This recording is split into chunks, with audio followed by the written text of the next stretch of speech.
అవ్వ పొద్దుగాల అనంగా పనికొచ్చిన రాంగో నీళ్ళ బాటిల్ తెచ్చుకున్నా అయిపోవు. ఇక్కడ ఎవరన్నా నీళ్ళు ఇస్తారో ఇయ్యరో. గాడైతే అన్న కనబడతాడు, నీళ్ళు అడుగునా వద్దా? ఏం తమ్మి పనికి వచ్చినావా? వచ్చిందా అన్న? ఈ ఎండ పూట వచ్చినావు? రూపాయి గిట్ల అయితే మంచి నీళ్ళు గిట్ల తెచ్చుకున్నావా? అయ్యో ఏం తెచ్చుకోలేకపోడా? నీళ్ళు తాగుతావా? మంచి నీళ్ళు తెచ్చానా? దూపు అవుతుందన్న, కొన్ని ఉంటే తీసుకొచ్చి అన్న. సరే పట్టుకొత్తావు. అబ్బా ఈ అన్న ఎంత మంచోడు. A few moments later. అరే నీళ్ళు ఎత్తా అని పోయిండు, అటే పోయిండు, తెత్తడా తేడా? అయ్యో ఈ అన్న వస్తాను కదా, నేనే ఏదో తప్పుగా అనుకున్నా. ఇగో తమ్మి ఇగో తాగు.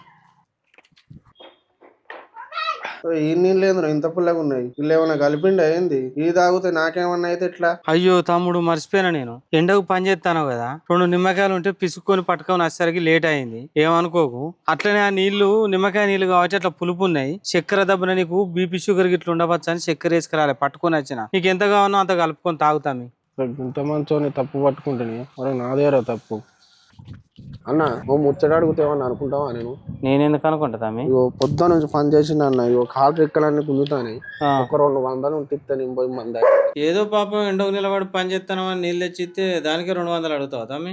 వీడు ఇంటి పక్క పొంటైనా పని చేసేది, వీడు 200 తరిగిపోతాడా కరిగిపోతాడా? గంత పెద్ద కుక్కని చేస్తాడు. ఇవాళ రేపు కుక్కలకి ఇచ్చే విలువ కూడా మనుషులకి ఇస్తలేడు. ఈ లోకం ఎటుపోతాందో ఏమో. అన్నలు సూచనలు కదా, ఇవాళ రేపు జనాలంతా ఇట్లనే తయారైన్లు. ఇలాంటి వానికి పెట్టడం బెటర్ అంటారా, ఇలాంటి మూగజీవులకు పెట్టడం బెటర్ అంటారా? మీరే చెప్పండి ఇక.